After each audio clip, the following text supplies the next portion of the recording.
Did you know that your dad was out there hobnobbing with all the celebrities this whole time? I hope you got some of the perks too. A little bit. I've grown up with my dad's company and I've seen all of the accolades and the big stuff that's been going on and, photo shoots and stuff with like Kobe and Shaq and some big time athletes. It's been such a fun ride to be able to learn from the master, as I call it.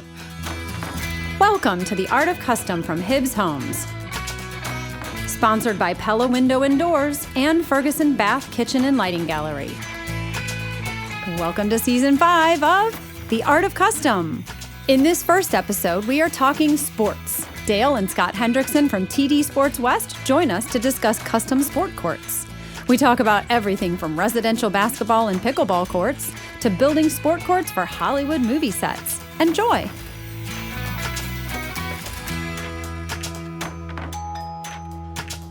Hi, everyone, and welcome to Season 5 of The Art of Custom. My name is Kim Hibbs. I'm the host of the show, also owner of Hibbs Homes. We're a custom home builder in the greater St. Louis area and also have an office in northern Utah. Alongside, as always, is Melody Miner. Melody is our director of marketing, and she's also co-host of the podcast. Melody, can you believe Season 5 is here? We've really been looking forward to this. We have. And after last season, doing all those cool design episodes, I'm really excited to kind of dig a little bit further into some of the stuff that we even learned ourselves, psychology of design when we talked to Bill Van Sickle. That just fascinated me. And so we're going to talk a little bit about that this season. And we're going to get more into green home building because we are getting so much interest on our website. And that's one of the reasons that we've gone down the path of Hibbs Healthy Homes, which I know is something that we're launching. And we'll be talking about it as the podcast goes on as well. But it's been a fast 4 seasons. It's been a fun 4 seasons. As you mentioned, we're really looking forward to Season 5. We have just a great number of loyal listeners across the country, many people who really are taking an interest in custom home building. And really, that's why we're here. That's what this is all about. We want to help educate those who are thinking about building a custom home or might be interested in learning about building a custom home and using this information and being able to turn that into building a dream home of their own with some of the great builders across the country. Absolutely. And there are so many knowledgeable and passionate people in this industry. It's been really fun to talk to a lot of the different folks all over the country. And that's one of the reasons I truly love being associated with the local Home Builder Association, past president back in 16 and 17. But I'm also a trustee for the National Association of Home Builders. I get a chance to go 2 or 3 times to our different meetings, different parts of the country, talk to many different builders. So we invite our listeners to use us as a resource because if you're looking for more information about building, if you're looking for a custom builder, feel free to reach out to us, use us as a resource because we want nothing more than to help our loyal listeners build their dream home sometime. I mean, as a matter of fact, our guest that we're going to talk to in just a minute, you found through the NAH. I did. It was really amazing conversation, and we are going to get to that pretty quickly here. Yeah, but we have some stuff that's been going on just recently. I mean, yesterday there was some news that came out that was a little bit heart-stopping. So, do you want to share the bad news? Yeah, it's eye-opening, heart-stopping, absolutely, and it really puts where we are in the industry into perspective. I mentioned the National Association of Home Builders. They have a chief economist. They do a really good job of understanding where the market is, where the market's going, where the trouble spots are, et cetera. And there was a report that was published that year over year, that the cost of construction materials, now this is materials only, does not include labor, and that's what makes this even more sobering. Prices are up nearly 20% year over year. And then if you go back to the beginning of the pandemic, Melody, construction material prices are up 36%. And again, that doesn't factor in labor. My take is, because I know what's going on kind of nationally and locally, you might be up as much as 50% since the pandemic started. Those are the sobering numbers that you're mentioning. The construction material cost, that comes from demand, but also just not having items, right? Yeah, a lot of it's supply chain related. A lot of it is demand related.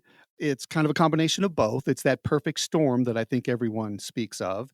And so it's the reality of where we are. I know that we work very hard with our clients trying to understand their budget up front, than trying to really design their home, their dream home, to their budget. The money's just not going as far as it used to. So we're having to work even harder to simplify in some cases, to help them understand the real need to make sure that their selections fall within industry standards. But you know what? That's what a good builder partner is supposed to do. They're supposed to help you navigate these rough waters and achieve your ultimate dream. So this is still a good time to build a home. I mean, we're talking about some sobering numbers, but if you put your team together, the architect, the builder, and work toward your goal, you still can build and build successfully in this market. Because even if you want to buy a used home, Mhm. I love that term. yeah, Some people say existing, but in our industry, we call them used homes, like yeah, used cars. yeah, you're still paying 30% over You what you would are. have paid. So Yeah, and that's another sobering number since we're talking about it. I'm glad you brought that up because I was reading recently that the Realtor Association posted that used homes, if you can find used homes, because many of them aren't on the market because people are not willing to sell because they don't want to go out and pay the premium prices. But yeah, existing homes, used homes, their prices are up nearly 30% as well across the country. So an interesting time in which we live. And part of the other challenge we're facing now are interest rates are going up. They're not quite double where they were even a year ago, maybe a little bit more than a year ago. But so we're feeling some pressure there as well. Most of our clients have gone away from that 30-year fixed, which was really popular, and that's where everybody was finding their kind of their comfort zone. So now what our go-to lenders are doing are saying, "Hey, look, 10-year ARMs are still a very good rate. Let's get you into a 10-year ARM while you build your house. And then sometime within the next 10 years, we all know the inflation's going to subside, interest rates are going to back off a little bit. And once that happens, then you can go ahead and refinance and look for that 30-year fixed loan." I mean, we all know the value of having a home that is exactly what we need Mhm, after being stuck at home for so long. So it's nice to know that there are solutions for the interest. But mhm. there's also some things that we can do. And I know we talked about this as a team to kind of keep some of those construction costs down and still do custom and get what you want. And it was bringing your builder on board first, which Mhm. I feel like we may be preaching to the choir at season 5 at this point, but having your builder on first before your architect, but also the selections team kind of helping, where are you going to prioritize your budget? I've heard people, oh, we're going to do, just these basic finishes up on that upper level. And then, in a few years after we've lived there, go through and upgrade the carpet, and things like that so that you can spend a little bit more money in other areas. So And that's really where it comes down to feeling comfortable with and having an experienced team that you're working with, and that includes a designer. We happen to have in-house designers. Some builders don't. I strongly recommend having a designer. If you think about it this way, a lot of times people might say, "Well, I don't need a designer. I can do this myself." But to your point, the designer specifically can save you tens of thousands of dollars, maybe even more throughout a construction project because they can source materials at better pricing. They know where to go. They know, the ins and the outs of the industry. So you also have to understand that in this day and age where we are facing supply chain shortages with things like appliances and siding and windows, the order in which things have to be ordered for your construction project have changed too. So the industry, it's totally different than it was a couple of years ago. Highly recommend that you do put your team together up front, work with an experienced builder, get a designer on board, be honest with them what your budget is up front, and then everybody has that common goal of delivering you your beautiful dream home within that budget. well, and when we were on break from recording the podcast, we did stop in and talk with one of our architects here in St. Louis about value engineering your home's design. And so we're going to throw a link to that YouTube video up in our show notes as well, so that you guys can listen to that conversation because there's a lot of value in that as well. Value engineering is a term that many builders and many clients are starting to really hear a lot these days, but it's critical because when you design that house the first time, you never know where it's going to come in as far as the price until you actually put it out for bidding and budgeting and everything else. So a lot of times when the budget is put together, you will have to what we call value engineer, which is you look at the house and you decide, okay, how can we rework, re-engineer, redesign this house to bring the cost down. That's simply what it means. Great suggestion that you have. Glad we're going to share that interview because it's really good information. And that's a great takeaway for people too, is do not get discouraged with this process. We always, with our clients, we have the initial design, the initial budget. 9 times out of 10, we're still tweaking that house to be able to meet the budget that they're looking for. But we tell them going in, this is part of the process. Just understand and be patient and know that we're working you through this with the ultimate goal of delivering you the home you want within your budget. Well, and speaking of budgets, if you are, wanting to do something really cool with your house and figure out where you want to prioritize things, we have a home up in Utah that we're building a pickleball court in. Yeah, believe it or not, pickleball, as you know, has exploded across the country. And if there's one thing that we learned through the pandemic, is that people are really prioritizing their home and what's in the home and how they're using the home, and whether it's Zoom rooms for kids, which we talked about, last year, or for kids or actually parents who are still working from the home. A lot of our Utah clients are able to work remote. So they've moved to Utah because there's such awesome outdoor recreation. And so that kind of ties back into this whole thing of pickleball courts. One of our clients absolutely wants an indoor pickleball court because that's something that their family loves to do and they want to be comfortable in their home. And so when you and I started talking about what we're going to be doing for season 5, one of the things that really stood out to both of us is that people are looking for very unique features within their homes: swimming pools, putting greens, bowling alleys, volleyball courts, basketball courts, you name it. And so we're starting to see more and more of that around the country. And so when you and I were talking about, okay, what kind of a guest I went to, a couple of HBA handbooks because I wanted to start to look up contractors. And I happened to run across Dale and Scott Hendrickson of TD Sports West. They're out in the California and the Utah area, all out west, and really had an interesting conversation with Scott initially. And I told you about it, and you got excited, right? Right. And, I would say that this interview was a slam dunk. Would, wouldn't you say? I would say it was absolutely a slam dunk. We had a chance to talk with Scott and Dale, and yeah, I'll go with that. It was a slam dunk.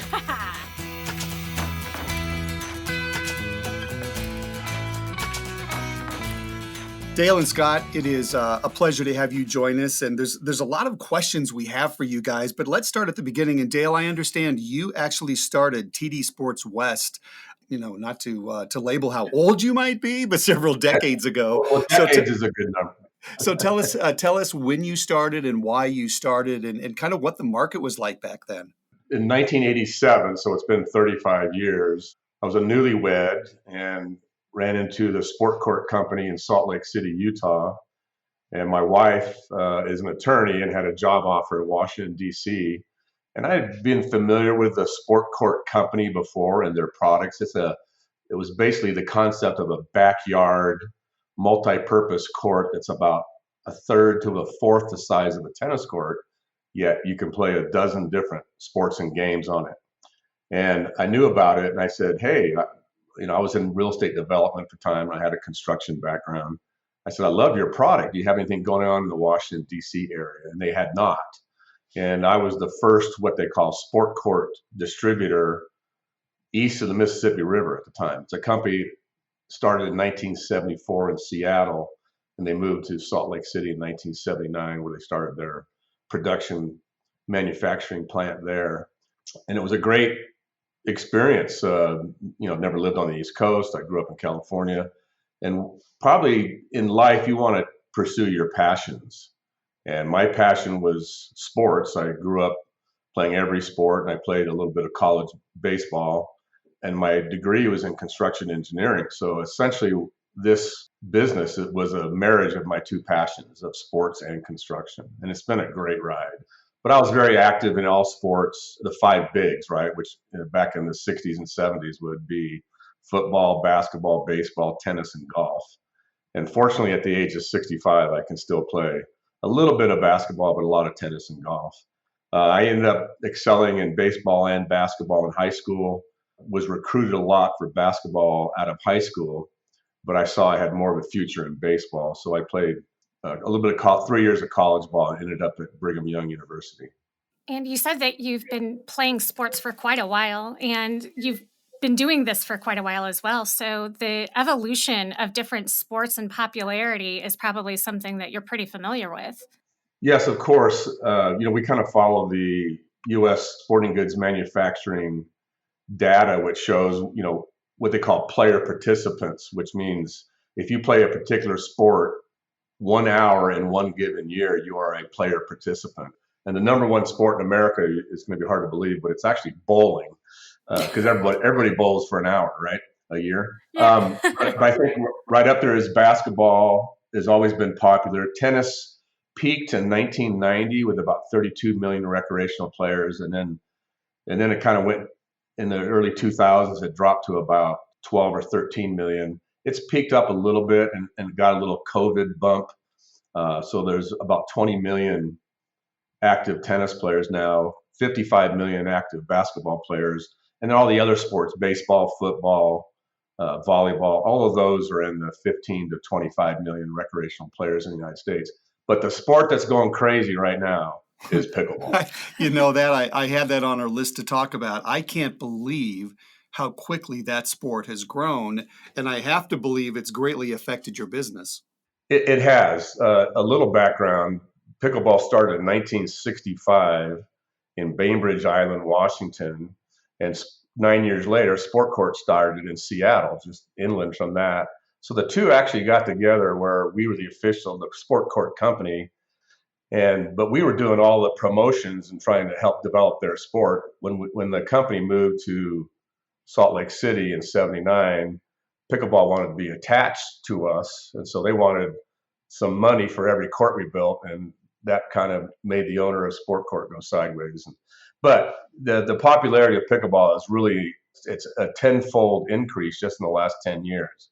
It's growing at a clip at about 22% a year, and it's about 5 million recreational players right now. I have my foot in two industries. One is the Sport Court world network of dealers, and mostly in the United States, and also I'm on the board of directors of American Sports Builders Association. So I kind of oversee two large groups of court builders, so maybe 800 builders throughout the country. And we can't keep up with the demand for pickleball right now. It is wild.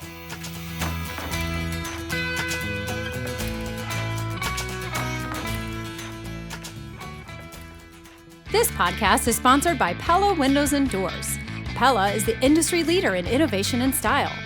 Windows have become a key element in home design, and Pella has the product and professionals to guide you to your perfect solution. Pella is cutting edge in energy efficiency, durability, and performance. If you're tired of looking through screens, check out the Pella integrated roll screen that you won't see until you need it.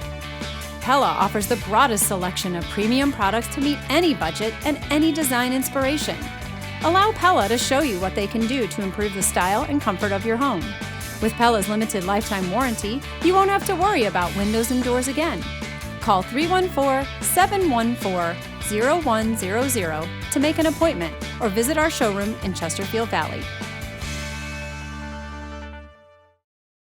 When you're talking about being part of the American Sports Builders, does that mean you also do commercial or parks and things like that, or are you primarily residential? The Sport Court business was primarily residential in the beginning, but it's about 50-50 commercial residential now. And I'm a dealer of the Sport Court products with exclusivity. And there's other products we carry as well, but that's our name brand, and that's what opens up doors, and people are very familiar with it. And Scott, you are heavily involved in the Utah operation, and we've been talking about pickleball courts and all. What other trends are you seeing today?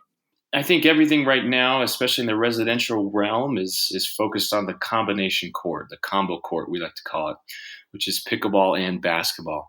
In a residential backyard, that size of a court, which is generally between 1,500 to 1,800 square feet, it turns out to be very efficient for the space and be able to play full court pickleball and have a full half court basketball court.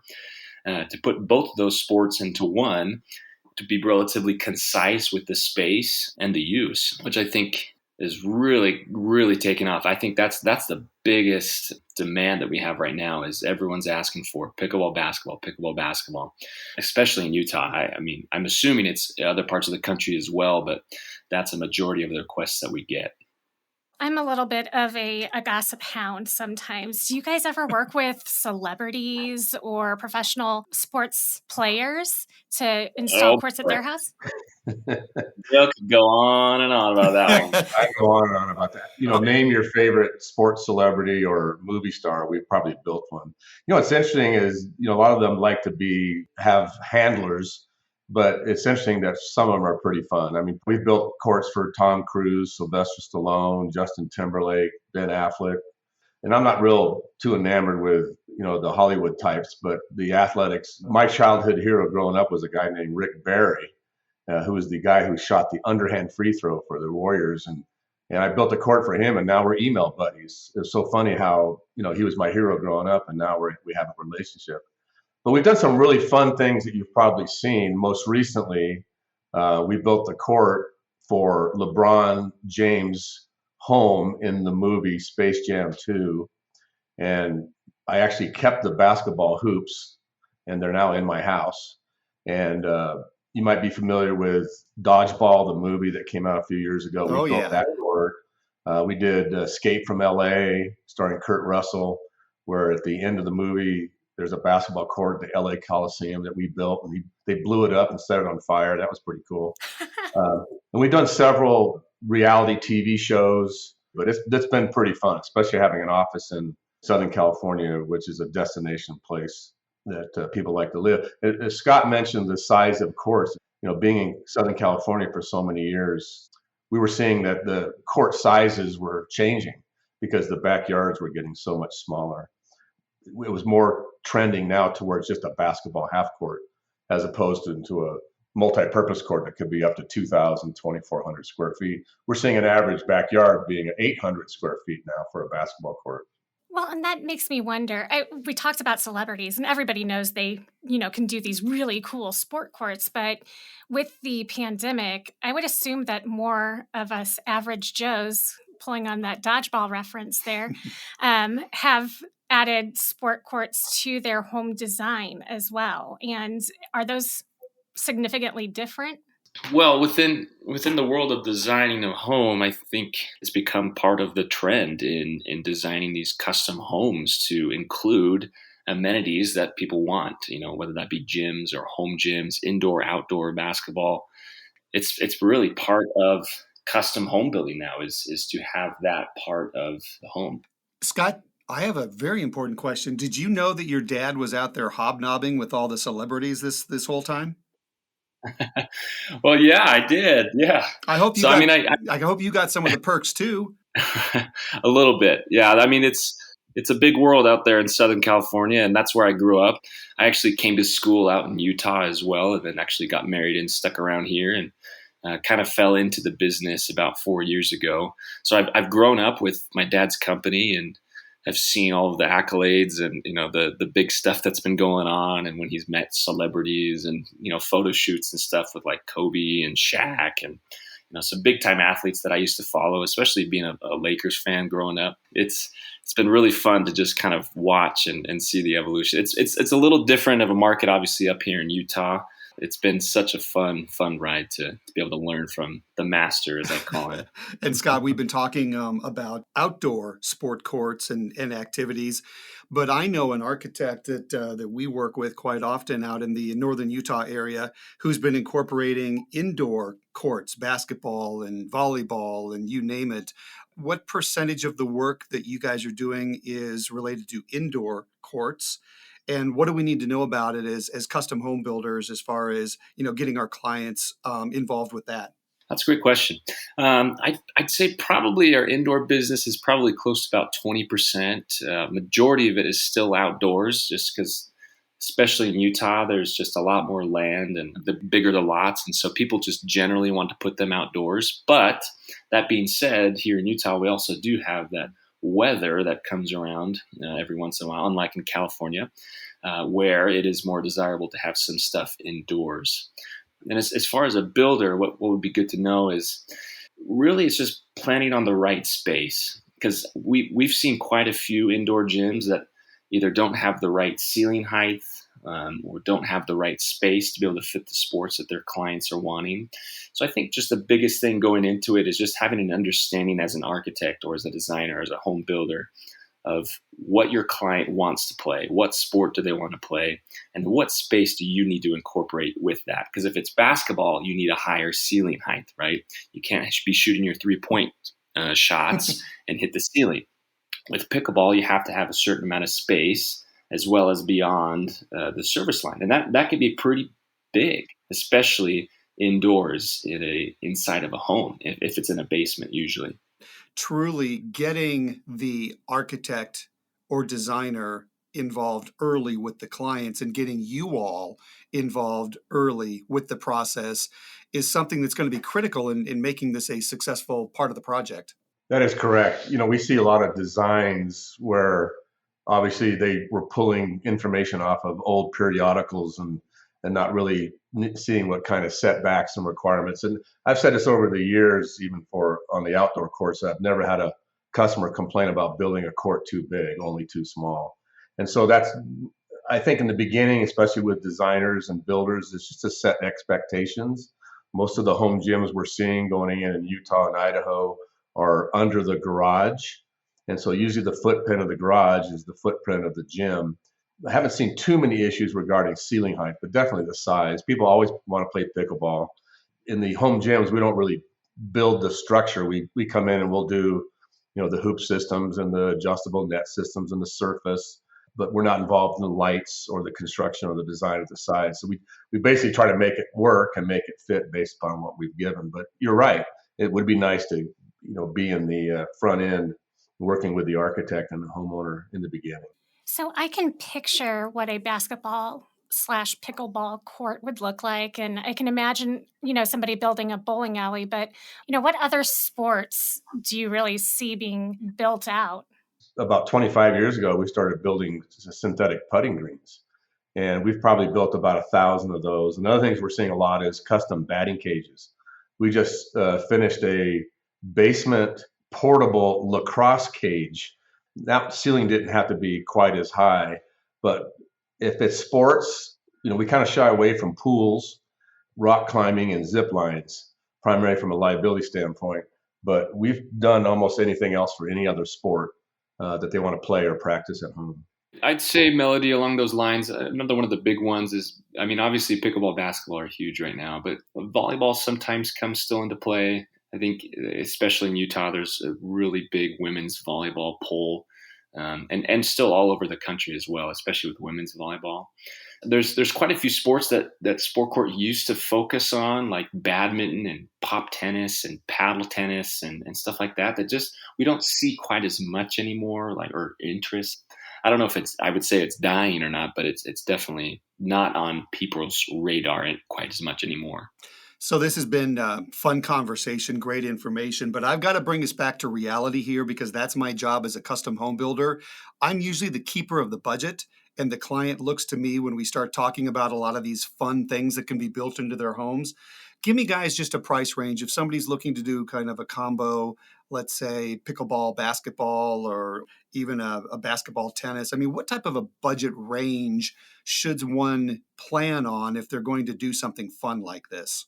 That's a good question as well. And that's really hard to answer very specifically because it also depends on indoor versus outdoor. And as far as our contract size for indoor stuff, it just depends on the size and how many components we're doing, such as if it's net systems or hoops. Mm-hmm. But that could be anywhere from 10 to 20 to 25,000 usually is kind of in that range. With outdoor, usually we are involved with the concrete work as well. And there's three things that kind of go into the pricing of a court. The first one being the size of the court, which is always custom. The second one being the site work that's involved. So if the area is flat, graded, ready to go, then that eliminates some of the cost on our side. But if they have to do some grading, add some retaining walls, et cetera, pull out sod if it's an existing backyard. And then the third one is also the components. So that's hoops, lights, nets, fencing, custom logos. So it's kind of a general range. It really does depend on what size is kind of define it a little bit better. So if we're saying like a pickleball basketball combination court, you're probably going to be somewhere close to the $30,000 to $40,000 range. If you're starting to add more components like lights and logos and bigger sizes, and there's some grading work that's involved as well, that comes into play as well. And then you're getting up to the 60, 70, 80,000. And for a reference, a good tennis court with fencing and lighting now on a flat site is about 150,000. Also, for a reference, swimming pools. I mean, you're talking, if you're going to do a gunite pool, custom pool, you're talking probably a minimum of 150. So the prices that we're discussing here with you, and again, I understand that it depends upon the size and complexity, but some of the prices that Scott was mentioning, I think, are very reasonable. Plus, on a court, that's basically year round. I mean, I live up in Heber Valley, and being from California, this white stuff that falls out of the sky is kind of unusual. But with this cushioned surface that sport court has, and Scott will mention it in a second, putting a blade, snow shovel, it's like butter. And I could clear my 2,000 square foot court in about 5 minutes. And so the multi-purpose court can be used year round, where pool is so limited, especially in Utah. And people think that you can swim year round in California. Not really, you can't. But it's not only the limited amount of time, but it's also high maintenance. And that's why a backyard court is so much more popular, just because there's less maintenance and more use out of it. So Scott, why don't you talk a little bit about this really cool surface that Sport Court has come up with? Yeah, it's been out for a long time. Basically, the idea behind the sport court surfacing that has kind of evolved over the years and is engineered and gotten better over the years is kind of what I like to tell my clients is it's as if we're going into an indoor hardwood gym where you have that suspended hardwood floor. That floor gives you shock absorption and support and cushion vertically, and it also has that urethane finish to give you that traction and low skin abrasion, meaning it's a smooth surface. The idea behind the outdoor surface, the tile, is that we're taking those benefits indoors, but also taking it outdoors and throwing on top of it, being able to withstand the elements, especially the UV with the sun and the rain and snow, if in our case here in Utah. So while being low maintenance. So here we are, we have the sport court surface that has all of those benefits. It's the shock absorption surface. It has 100% ball response depending on the sport, and with the performance traction and low skin abrasion, while having a 15-year or a 20-year limited warranty on the surface as well. So we kind of tell our clients that it lasts about 30 plus years, but we have seen courts that have been as old as 40 years here in Utah that have that sport court surface that are still there and still functioning. So it's a long-lasting performance surface, which, especially in the residential area, it's a safety surface. It's safe for kids. Concrete is just one of the worst surfaces to play sports on, period. It doesn't matter what sport you're playing. It is just the worst on the body. And especially over time, you'll start to see that. Now, Dale grew up playing a lot of tennis, and he could tell you all about all the different surgeries and things that he's gone through in his life. And boy, is he glad that he has that cushioned surface now that Sport Court provides. Have you guys ever done any skateboard half pipes? You were talking about concrete. I can't imagine what material would be better for skateboarding than concrete. Sport Court, about 20 years ago, when the inline skate phenomenon was catching on, provided what we call accessories on a court. Cushion surface that Scott was mentioning is very durable, so it can really take a beating even when you're roller skating, inline skating, or playing hockey on it. But they came up with some accessories that were polypropylene modules that you can kind of link together, so you can have some sort of jumping and skating and that sort of thing in that world. But from a half pipe standpoint, that's major construction. And when you get something that starts going up in the air, especially on the residential side, you're going to get a lot of eyebrows raised from neighbors, and they're going to be calling the city, and you're going to deal with a lot of unique challenges in there. I think we've stayed away from it primarily from a liability standpoint. Makes sense.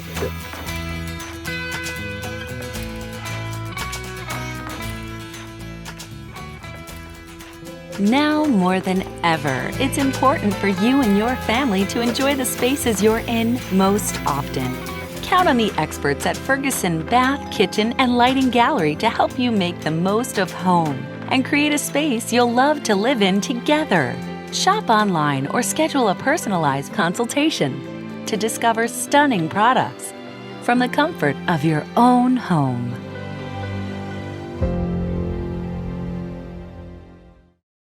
Let's look into the future a little bit here. What is the next big sport that you think is going to be on the radar for sports enthusiasts that you guys will participate in?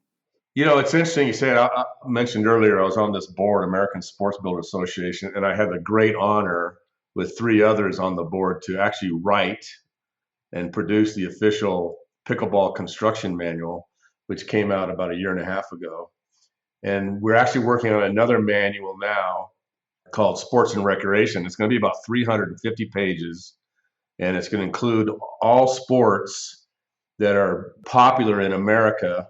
And kind of the rule is if you can hold a adult beverage in one hand and play the sport with the other, that's not going to be in the manual. But then I saw you can play ping pong and cornhole with an adult beverage in one hand. So we're actually including a few of them.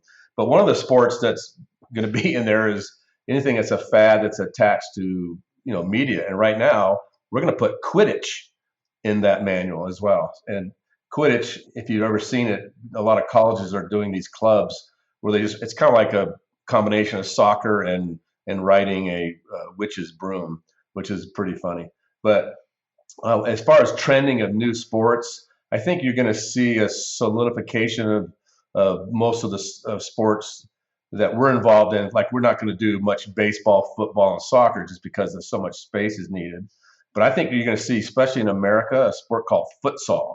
That's spelled Futsal, and it's essentially miniature soccer, and it'd be anywhere from, let's say, 3,000 to 8,000 square feet area.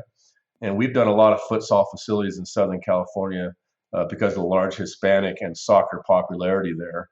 And you can see that rocket because futsal more focuses on dribbling and passing versus long hits or kicks, and it's 5-on-5 with a floating goalie if you need it. So we're seeing futsal pick up some speed.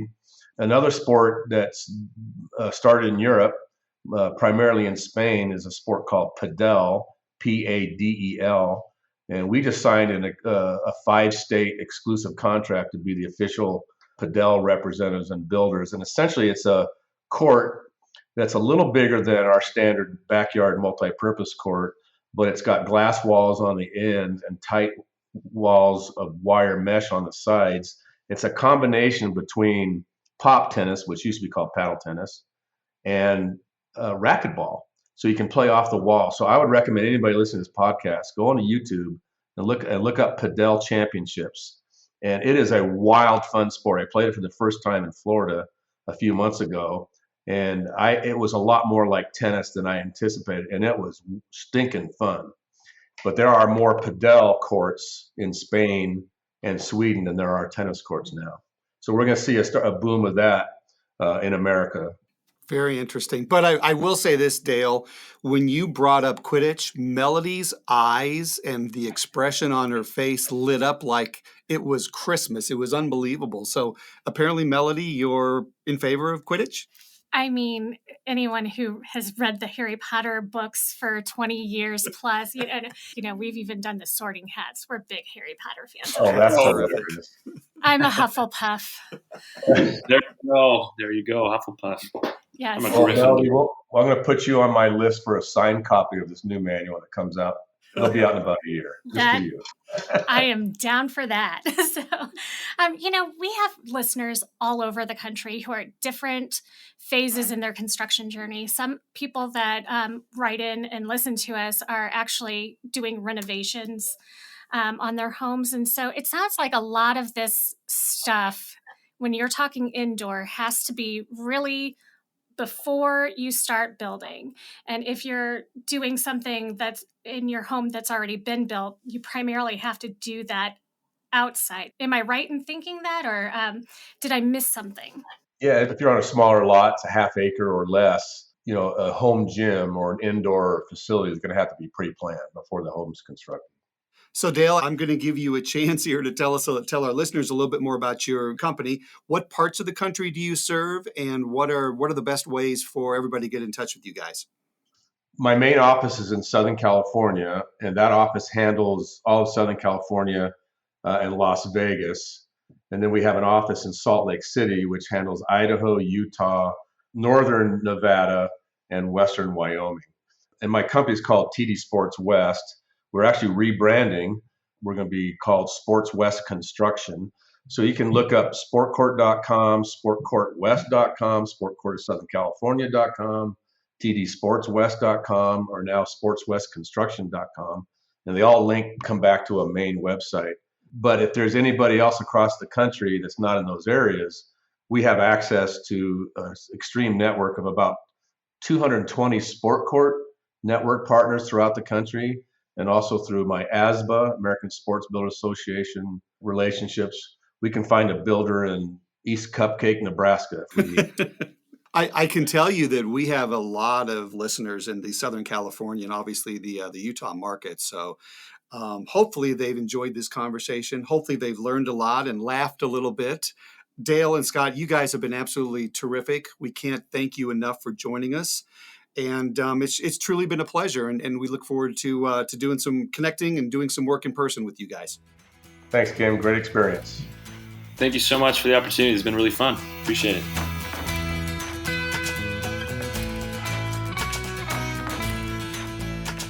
Melody, I'm absolutely blown away at some of the experiences and some of the people that Dale has met. I mean, seriously, when I first started talking to Scott about joining us on this podcast, I had no idea until we did the interview with Dale and found out some of the people he was rubbing shoulders with.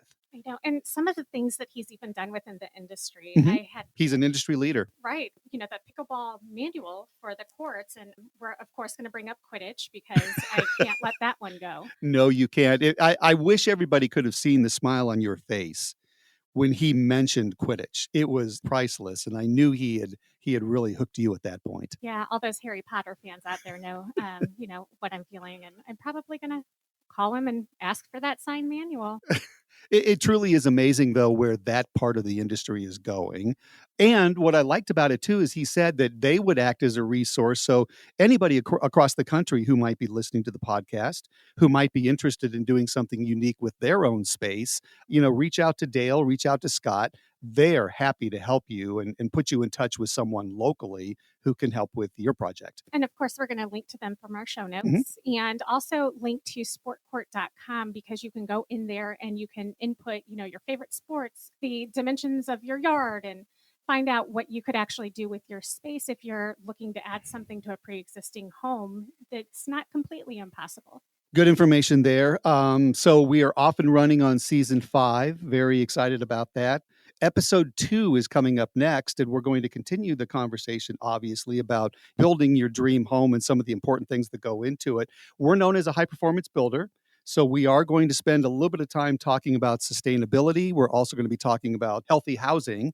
So that should be an interesting conversation we have coming up in episode number 2. Yeah, and I think there's a lot of information for people all over the country that they'll be able to use when it comes to healthy homes, indoor air quality, and even durability. And I'm really excited to talk about our Hips Healthy Homes initiative too, one of my babies that we're going to launch. And you've done a great job launching it. We will talk about that and much more on episode 2, season 5 of The Art of Custom, and we'll see everybody then.